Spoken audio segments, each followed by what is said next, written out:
इतिहास की गलियों में अक्सर एक सन्नाटा होता है जो तूफान के आने की आहट देता है।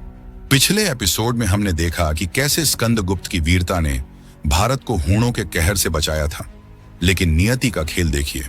जिस दीवार को स्कंदगुप्त ने अपने खून से सींचा था, उसके ढहते ही भारत के द्वार फिर से असुरक्षित हो गए। वर्ष 510 ईस्वी के आसपास उत्तर भारत की ठंडी रातों में हवाएं मौत की गंध लेकर आ रही थीं। गुप्त वंश के अंतिम चिराग बुझ रहे थे और मगध की सत्ता का केंद्र अब एक कमजोर परछाई मात्र रह गया था। इसी अंधकार के गर्भ से एक ऐसा नाम उभरा जिसने भारत की मिट्टी को लाल करने की कसम खाई थी। एक ऐसा शासक जिसे कलहण की राजतरंगिणी ने साक्षात मृत्यु कहा। वह नाम था मिहिरकुल। एक ऐसा तूफान जिसने न केवल शहरों को जलाया बल्कि भारत की आत्मा, उसके विश्वविद्यालयों और उसके विहारों को भी राख करने का प्रयास किया। लेकिन क्या भारत हमेशा के लिए इस अंधकार में डूबने वाला था?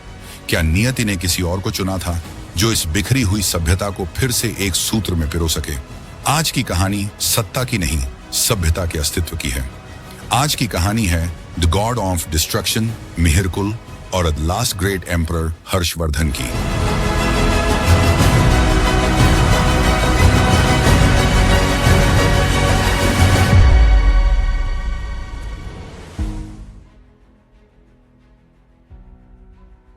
मिहिरकुल तोरमाण का पुत्र, हूणों का वह राजा जिसने खुद को मिहिर यानी सूर्य का वंशज बताया, लेकिन उसके कर्मों में केवल ग्रहण था। यदि हम ऐतिहासिक स्रोतों, विशेषकर चीनी यात्री ह्वेनसांग के वृत्तांतों पर ध्यान दें तो मिहिरकुल का व्यक्तित्व अत्यंत जटिल और विरोधाभासों से भरा हुआ दिखाई देता है। ह्वेनसांग के अनुसार मिहिरकुल स्वयं को शैव परंपरा से जुड़ा मानता था और शिव की उपासना करता था। लेकिन उसकी यह भक्ति करुणा, तप या सृजन से नहीं बल्कि उग्रता और विनाश से प्रेरित थी। शिव को जहां भारतीय परंपरा में संहार के साथ साथ पुनर्जन्म और संतुलन का प्रतीक माना जाता है, वहीं मिहिरकुल ने शिव के केवल उस रूप को अपनाया जिसमें क्रोध, दंड और विध्वंस की छाया दिखाई देती है। इसी कारण उसकी धार्मिक पहचान आध्यात्मिक साधना से अधिक राजनीतिक आतंक और हिंसक सत्ता प्रदर्शन से जुड़ी हुई प्रतीत होती है। इतिहासकार आरसी मजूमदार लिखते हैं कि मिहिरकुल की क्रूरता केवल युद्ध तक सीमित नहीं थी, वह बौद्ध धर्म से घृणा करता था। ह्वेनसांग के अनुसार जब मिहिरकुल ने बौद्ध धर्म को समझने की इच्छा जताई और भिक्षुओं ने उसे एक साधारण सेवक के पास भेज दिया, तो इसे उसने अपना अपमान समझा। उसके बाद शुरू हुआ उत्तर भारत के मठों और विहारों का विनाश। गांधार से लेकर मध्य भारत तक स्तूपों को तोड़ा गया और भिक्षुओं का नरसंहार किया गया। उसकी शासन पद्धति डर पर आधारित थी।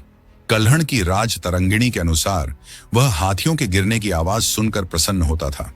यह केवल एक राजा नहीं था, यह एक वैचारिक संकट था। हूणों ने भारत की उस महान गुप्त अर्थव्यवस्था को तोड़ दिया था जो सदियों से फल फूल रही थी। सोने के सिक्के अब तांबे में बदल रहे थे और व्यापारिक मार्ग लुटेरों के गढ़ बन चुके थे। स्कंदगुप्त के बाद भारत के पास कोई चक्रवर्ती सम्राट नहीं बचा था। पाटलिपुत्र, जो कभी दुनिया का सांस्कृतिक केंद्र था, अब केवल आपसी कलह का मैदान था। अर्थव्यवस्था चरमरा गई थी। जब मिहिरकुल ने उत्तर भारत पर कब्जा किया, तब भारत छोटे छोटे सामंती राज्यों में बंट चुका था। इस राजनीतिक खालीपन ने आम जनता के मन में एक गहरा डर पैदा कर दिया था। लोग पूछ रहे थे, क्या अब कोई रक्षक नहीं आएगा? क्या गुप्तों का स्वर्ण युग केवल एक सपना था? व्यापार रुक चुका था। कला और साहित्य के संरक्षक राजा अब अपने छोटे छोटे किलों में दुबक कर बैठे थे। इसी अव्यवस्था के बीच थानेश्वर की मिट्टी में एक नया सूर्य उदय होने की तैयारी कर रहा था। पुष्यभूति वंश, जो कभी गुप्तों के अधीन एक छोटा सा राज्य था, अब धीरे धीरे अपनी जड़ें मजबूत कर रहा था। यहां जन्म लेने वाला था वह बालक जिसे इतिहास हर्षवर्धन के नाम से पुकारेगा। प्रभाकर वर्धन के घर जब हर्ष का जन्म हुआ तो किसी को अंदाजा नहीं था कि यह किशोर एक दिन बिखरे हुए भारत को फिर से एक कर देगा। हर्ष का प्रारंभिक जीवन फूलों की सेज नहीं था। उसके पिता की मृत्यु, उसके बड़े भाई राज्यवर्धन की धोखे से हत्या और उसकी बहन राज्यश्री का अपहरण, नियति ने हर्ष को सिंहासन देने से पहले उसके पास केवल दुखों का पहाड़ भेजा था। बाणभट्ट के हर्ष चरित में वर्णित है कि कैसे मात्र 16 वर्ष की आयु में हर्ष ने प्रतिज्ञा ली थी कि वह पृथ्वी को उन लोगों से मुक्त कर देगा जिन्होंने उसके परिवार और देश को अपमानित किया है। हर्ष केवल एक कुशल योद्धा नहीं था, वह एक दार्शनिक सम्राट था। उसे पता था कि हूणों जैसी बाहरी ताकतों और शशांक जैसे विश्वासघाती पड़ोसियों से लड़ने के लिए केवल सेना नहीं बल्कि एक राष्ट्रीय चेतना की आवश्यकता है। इतिहास के इस निर्णायक मोड़ पर भारत एक ऐसे क्षण का साक्षी बन रहा था जहां भविष्य की दिशा तय होने वाली थी। एक ओर मिहिर कुल का वह अजेय अहंकार खड़ा था जिसने पहले ही मगध के शासक नरसिंहगुप्त बालादित्य को पराजित कर उत्तर भारत में आतंक और अस्थिरता फैला दी थी। दूसरी ओर इसी संकट से जन्म ले रहा था एक नया राजनीतिक चेतनाबोध, मालवा के शक्तिशाली शासक यशोधर्मन और हर्ष जैसे युवा उभरते हुए नायकों का गठबंधन जो इस विनाशकारी शक्ति को रोकने के लिए एकजुट हो रहे थे। ऐतिहासिक प्रमाण स्पष्ट संकेत देते हैं कि मिहिर कुल की पराजय किसी एक युद्ध या एक अकेले राजा की विजय का परिणाम नहीं थी। यह भारतीय राजाओं द्वारा किए गए एक संगठित, दीर्घकालिक और रणनीतिक प्रतिरोध की सफलता थी। इस सामूहिक संघर्ष का सबसे सशक्त प्रमाण हमें यशोधर्मन के मंदसौर स्तंभ लेख से मिलता है। इस लेख में अत्यंत गर्व और आत्मविश्वास के साथ यह उद्घोष किया गया है कि जिस मिहिर कुल के चरणों को हिमालय की ऊंची चोटियां भी झुकाने में असफल रहीं, उसे यशोधर्मन की भुजाओं ने परास्त कर दिया।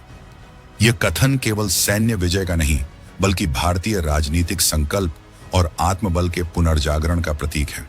पराजय के बाद मिहिर कुल को बंदी बना लिया गया और अंततः उसे कश्मीर के दुर्गम पर्वतीय क्षेत्रों में शरण लेनी पड़ी। वहीं इतिहास के धुंधले पन्नों में उसका अंत हो जाता है, लेकिन मिहिर कुल की हार के साथ कहानी समाप्त नहीं होती। असली चुनौती तब शुरू होती है जब यह प्रश्न उठता है कि उसके पीछे छोड़े गए युद्धों, विनाश और राजनीतिक विघटन से जर्जर भारत का भविष्य क्या होगा। यहीं पर इतिहास के मंच पर हर्षवर्धन का उदय होता है। हर्ष ने अपनी महानता केवल युद्ध जीतकर नहीं सिद्ध की, बल्कि उसने बिखरे हुए उत्तर भारत को एक नई दिशा और स्थिरता प्रदान की। कन्नौज को अपनी राजधानी बनाकर उसने एक ऐसा प्रशासनिक और राजनीतिक ढांचा खड़ा किया जो गुप्त साम्राज्य के पतन के बाद लंबे समय से गायब थी। हर्षवर्धन ने न केवल क्षेत्रों को जोड़ा बल्कि उस खोई हुई एकता और व्यवस्था को भी पुनः स्थापित किया जिसने भारत को फिर से सांस्कृतिक और राजनीतिक आत्मविश्वास प्रदान किया। क्या हर्षवर्धन केवल एक विजेता था या वह एक मरती हुई सभ्यता को बचाने वाला मसीहा? इतिहासकार उपिंदर सिंह के अनुसार हर्ष का काल सांस्कृतिक पुनर्जागरण का काल था। प्रयाग के संगम पर हर 5 साल में अपनी पूरी संपत्ति दान कर देने वाला यह सम्राट मिहिर कुल जैसे राक्षसी व्यक्तित्व का बिल्कुल विपरीत ध्रुव था। मिहिर कुल ने जहां विहारों को जलाया, हर्ष ने नालंदा जैसे विश्वविद्यालयों को संरक्षण दिया। मिहिर कुल ने जहां भय से शासन किया, हर्ष ने धर्म और न्याय से। हर्ष का शासनकाल यह साबित करता है कि भारत की शक्ति उसके विनाशकारी हथियारों में नहीं बल्कि उसकी समावेशी हर्षवर्धन ने उत्तर भारत को लगभग 40 वर्षों तक स्थिरता दी। लेकिन नियति फिर से करवट ले रही थी। हर्ष की शक्ति को चुनौती देने के लिए दक्षिण में एक और महाशक्ति जाग रही थी, चालुक्य नरेश पुलकेशिन द्वितीय। इतिहास का अगला मोड़ हमें नर्मदा के तट पर ले जाएगा जहां 2 महान भारतीय सम्राटों की महत्वाकांक्षाएं टकराएंगी। लेकिन आज के लिए मिहिर कुल और हर्ष की यह गाथा हमें एक सीख देती है, सत्ता आती है और चली जाती है, लेकिन जो शासक सभ्यता को जलाते हैं वे केवल बदनामी के पन्नों में रह जाते हैं और जो उसे फिर से सींचते हैं वे हर्षवर्धन बन जाते हैं। अगले एपिसोड में हम देखेंगे नर्मदा का युद्ध जब उत्तर का स्वामी दक्षिण के सिंह से टकराया। तब तक के लिए जागरूक रहें, क्योंकि इतिहास केवल बीत चुका समय नहीं बल्कि आने वाले कल का आईना है।